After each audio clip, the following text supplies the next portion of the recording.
صدقيني ما كاش حاجة واسمها نستنى الظرف المناسب باش نتغير. كوني ولي عندي دراهم نتغير، كون نتزوج حتتبدل حياتي، إذا قبلوني في الوظيفة الفلانية حنعيش حياة بارفي. كوني متأكدة باللي هذوما كامل يصراو كي انتي تتغيري داخليا مش العكس. هويتك وشخصيتك هما اللي غيروا كل شي حولك، من معاملة، مال وتطور على جميع الأصعدة. في هذا الفيديو حنوري لك الخطوات اللي حتبدلي بها أفكارك وتكوني أفضل نسخة من نفسك، واللي راح ينعكس على الواقع تاعك بطبيعة الحال. فإذا كنتي حابة تتبدلي صح خليك معايا للأخير. أول حاجة لازم تعرفيها، علاش راكي حابسة في بلاستيك؟ علاش ما كيش قادرة تتبدلي سواء في عاداتك ولا في الواقع تاعك؟ تحسي روحك تدوري في نفس الدوامة، نفس الروتين، تعزمي على التغيير والو. باسكو الماضي مازال ربطك، معتقداتك على نفسك، تقديرك لذاتك، رؤيتك للحياة، للمال، للفرص راهي على حساب والديك، حسب البرمجة اللي تبرمجتي عليها. العقل اللاواعي راه محتفظ بكل التفاصيل والمفاهيم اللي تغذيتي عليها في طفولتك، وهذا البرمجة هي اللي راهي صنعت لك الواقع اللي راكي فيه. تتخذي قرارات على حسابها، تتصرفي مع الناس على حسابها، كل شيء ماشي بهذا النظام. فالماضي مشي مجرد ذكريات، الماضي هو النظارة اللي راكي تشوفي بها الحاضر تاعك ذكا.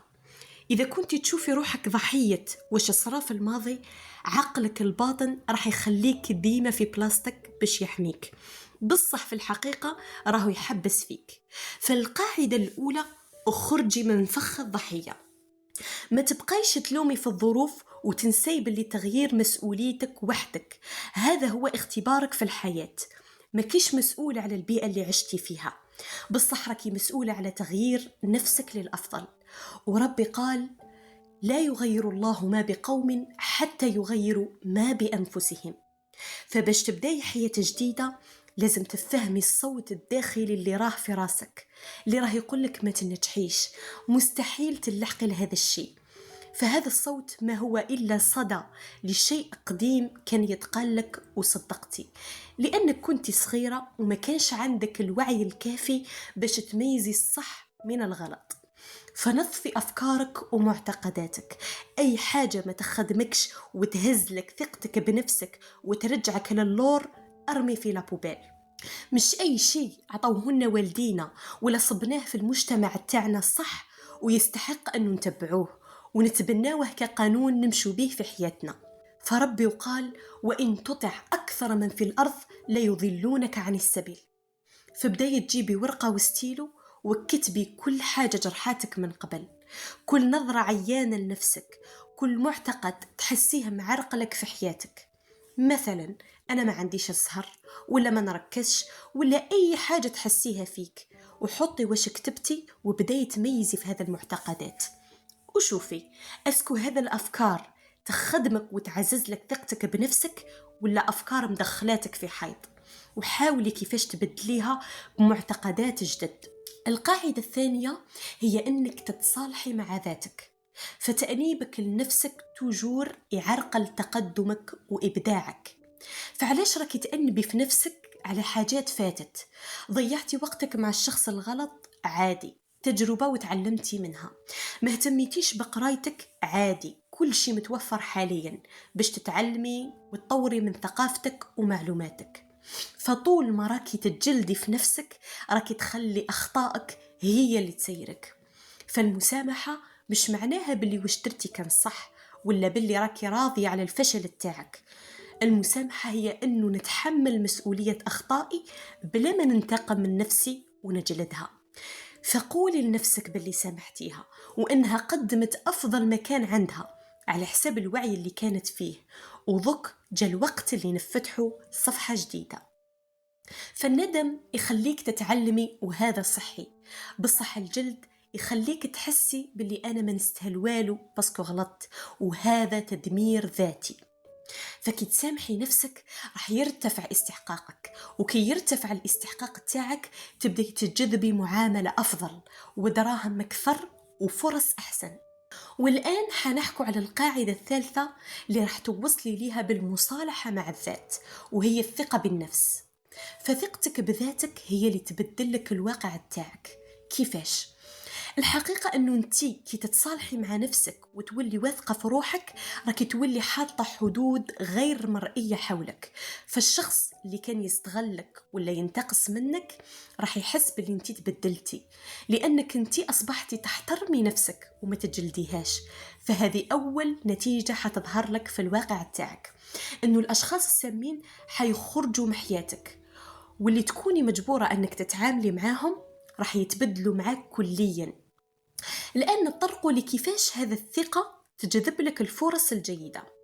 تفكري مليح، شحال من فرصة جاتك وهربتي منها لأنك قلتي أنا ما نقدرش ولا مازالني ماشي واجدة. الثقة هي اللي تخليك تقولي نعم للفرصة حتى ولو كنت خايفة. فالفرص والمال يجوا للشخص اللي عنده استحقاق عالي. فكي تكوني واثقة عينيك راح يتبدلوا ويولوا يشوفوا فرص كانت قدامك لسنين وما كنتيش قادرة تشوفيها بسبب الخوف، اللي هو نتاج برمجة الطفولة والماضي. راكي تشوفي في الترابط بين تنظيف المعتقدات والتصالح مع الذات وتقوية الثقة بالنفس كيفاش تغير الواقع. فهنا يعني أن الواقع هو مجرد مرآة لهويتك الداخلية.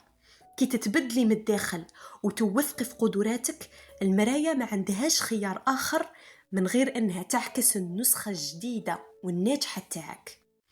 القاعدة الرابعة اللي هي متعلقة بالأعراف اللي تحسيهم يجوا فوق يدك. مثلا تتقلقي بزاف ولا تتوتري في أبسط المواقف، تحسي بالخوف من أي شيء جديد وغير مألوف.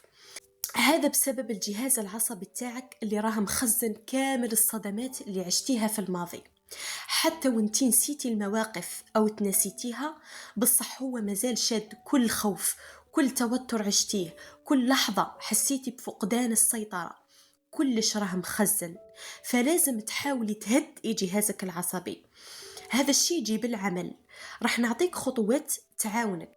أسرع طريقة لتهدئة الأعصاب هي التنفس. كي ديري شهيق عميق وزفير أطول منه، راك تفعلي العصب الحائر اللي يبعث رسالة فورية للمخ بالجسد راه في أمان، ما كان حتى خطر. فحاولي تستعملي هذه التقنية كل ما حسيتي بتوتر ولا قلقة. الخطوة الثانية، أعطي نفسك الأمان. تعلمي تكوني الحضن الدافي لنفسك. كي تحسي بالقلق متلوميش روحك، قولي لنفسك راني نحس بيك، بصح ذكر أنا في أمان مكاش خطر. هذا الحوار يطفي جهاز الإنذار اللي راهو شاعل في داخلك، ويخليك تتعاملي مع المواقف اللي توترك وتقلقك بحكمة وهدوء. الآن نوصل لأهم قاعدة، وهي الامتنان والشكر لله. فكل ما حمدتي ربي وكنتي ممتنة على وش عطاك حاليا، كلما انقص هرمون الكورتيزول وطلع هرمون الدوبامين اللي راح يخليك تتخذي القرارات الصح اللي تغير حياتك. وأي شيء راكي تخدمي فيه راح تبدعي فيه، لأنه جهازك العصبي راه في حالة هدوء. فكل يوم اكتبي الأشياء اللي راكي ممتنة لربي فيها في يوم. ما تحمديش ربي برك بلسانك فقط، حسي بالحمد في جسمك. كي تتفكري حاجة مليحة صارت لك، شوفي وين راكي تحسي بالراحة في جسمك، في صدرك، في كتافك، في قلبك. ركزي على هذاك الإحساس الجسدي. هكا راكي تديري في إعادة ضبط للجهاز العصبي تاعك باش يولي والف بالهدوء والاستقبال، وما يبقاش ديما في حالة طوارئ. فكل ما كنت راضية وممتنة على الواقع تاعك، كل ما ربي يفتح لك أبواب التغيير للأفضل.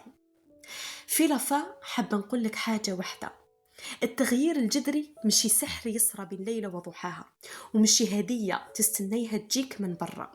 التغيير هو قرار تتخذيه كل يوم مع نفسك. نهار تقرري تسامحي نفسك على أخطاء الماضي، ونهار تقرري تهدي أعصابك وتثيقي باللي انتي تستاهلي حياة أفضل، ثم يبدأ الواقع تاعك يتشكل من جديد. إذا وصلتي لهذه النقطة معناتها الصح راكي حابة تتغيري. خليلي إعجاب وتعليق وشكرا.